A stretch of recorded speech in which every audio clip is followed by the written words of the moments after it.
السلام علیکم۔ اللہ کے ولیوں کے کئی ایسے واقعات ہیں جن میں ہمارے لیے بہت بڑا سبق ہوتا ہے اور واقعات کے اندر ہمارے لیے بہت بڑی نصیحت چھپی ہوتی ہے۔ حضرت حسن بصری رحمۃ اللہ علیہ اللہ کے ایک بہت بڑے ولی تھے اور ان کا شمار اپنے زمانے کے بہت بڑے بزرگوں میں ہوتا ہے۔ بہت اللہ والے تھے، ہر وقت اللہ تعالیٰ کو یاد کرتے رہتے تھے اور لوگوں کی اصلاح کی فکر میں رہتے تھے۔ تو ایک مرتبہ حضرت حسن بصری رحمۃ اللہ علیہ نے دریائے دجلہ کے کنارے پر تھے۔ آپ نے دریائے دجلہ کے کنارے پر دیکھا کہ ایک حبشی آدمی بیٹھا ہوا ہے اور اس کے ساتھ ہی میں ایک عورت بیٹھی ہے۔ انہوں نے دیکھا کہ اس کے سامنے ایک بوتل رکھی ہوئی ہے اور بوتل سے چیزیں نکالتا ہے اور وہ بھی پیتا ہے اور اس عورت کو بھی پلاتا ہے۔ حضرت حسن بصری رحمۃ اللہ علیہ کو یہ گمان ہوا کہ شاید یہ آدمی شراب پی رہا ہے اور اس کی طرف ملامت کی نظروں کے ساتھ دیکھا اور دل میں خیال آیا کہ یہ آدمی کتنا برا ہے، اپنے ساتھ دریا کے کنارے عورت کو بٹھایا ہوا ہے اور ساتھ ہی میں خود بھی شراب پی رہا ہے اور اس عورت کو بھی پلا رہا ہے۔ تو حضرت حسن بصری رحمۃ اللہ علیہ کافی دیر تک اس کو ملامت اور سخت نظروں سے دیکھتے رہے۔ اتنے میں دریا کے اندر ایک کشتی چل رہی تھی۔ وہ کشتی چلتے چلتے ایک جگہ پر پھنسی۔ کافی لوگ اس پر سوار تھے۔ کشتی برداشت نہ کر سکی اور وہ ڈوب گئی۔ جب کشتی ڈوبی اور اس کے اندر جتنے لوگ تھے وہ بھی پانی کے اندر ڈوبنے لگے، اتنے میں دیکھا کہ آدمی نے سب کچھ چھوڑا اور دریا کے اندر چھلانگ لگائی اور ڈوبنے والے کئی لوگوں کو اس نے بچا لیا۔ جب اس کام سے فارغ ہوا تو حضرت حسن بصری رحمۃ اللہ علیہ کے پاس آیا اور ان کی طرف متوجہ ہوتے ہوئے کہنے لگا، حضرت حسن بصری، آپ مجھے ملامت اور سخت نظروں سے دیکھتے رہے، نہ معلوم آپ میرے بارے میں کیا سوچتے ہیں، لیکن آپ نے یہ بھی دیکھا کہ میں نے اپنی جان جوخم میں ڈال کر، اپنی جان خطرے میں ڈال کر ان لوگوں کو بچایا۔ میں نے اپنی جان کی پرواہ نہیں کی، مجھے ان لوگوں کی پرواہ تھی، اس وجہ سے میں نے دریا کے اندر چھلانگ لگائی اور ان لوگوں کو بچانے کی پوری کوشش کی، لیکن آپ ہیں کہ مجھے ملامت اور سخت نظروں سے دیکھتے رہے۔ اس کے بعد اس نے حضرت حسن بصری رحمۃ اللہ علیہ سے یہ کہا، اے حضرت حسن بصری، آپ میری طرف سخت نظروں سے دیکھ رہے تھے، اس کی دو وجہ ہو سکتی ہیں۔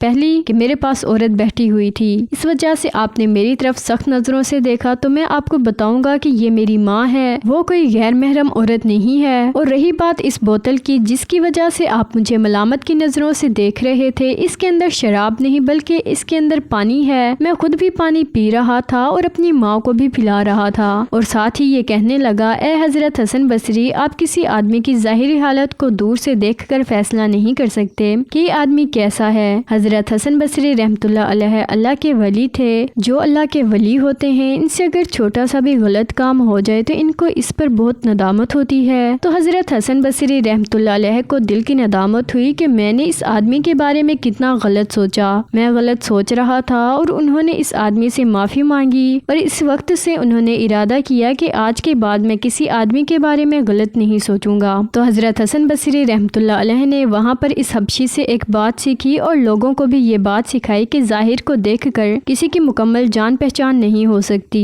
جب تک اس کی پوری حقیقت معلوم نہ ہو اس آدمی کے بارے میں غلط نہیں سوچنا چاہیے۔ آج ہمارے معاشرے میں یہ بات بہت عام ہے، ہم کسی کو دور سے دیکھتے ہیں اور اس کے بارے میں مکمل معلومات بھی نہیں ہوتی تو ہم اس کے بارے میں غلط فیصلے کرنے لگ جاتے ہیں اور غلط رائے قائم کر لیتے ہیں۔ تو ایسا کرنا بالکل غلط ہے، کیونکہ ہم غیر کو تو نہیں جانتے، وہ تو صرف اللہ ہی جانتا ہے۔ اس وجہ سے کسی بھی آدمی کے بارے میں فیصلہ کرنے سے پہلے اس کی حقیقت کو جاننا ضروری ہے۔ انہوں نے ہمیں دوسری بات یہ سکھائی، اگر آپ سے کوئی غلطی ہو جائے تو آپ نے بغیر کسی شرمندگی یا کسی شرم کے معافی مانگ لینی ہے۔ معافی مانگنا عزت دار لوگوں کا کام ہے اور کسی غلطی پر اکڑنا اچھے لوگوں کی علامت نہیں ہے۔ اسی لیے انہی دونوں باتوں پر ہمیں زیادہ سے زیادہ توجہ دینی چاہیے اور صدقہ جاریہ سمجھ کر اس ویڈیو کو زیادہ سے زیادہ شیئر کریں، اور اگر آپ کو ہماری ویڈیو اچھی لگی تو ہماری ویڈیو کو لائک کریں اور چینل کو سبسکرائب کریں۔ اللہ پاک ہم سب کو نیک عمل کرنے کی توفیق عطا فرمائیں، آمین۔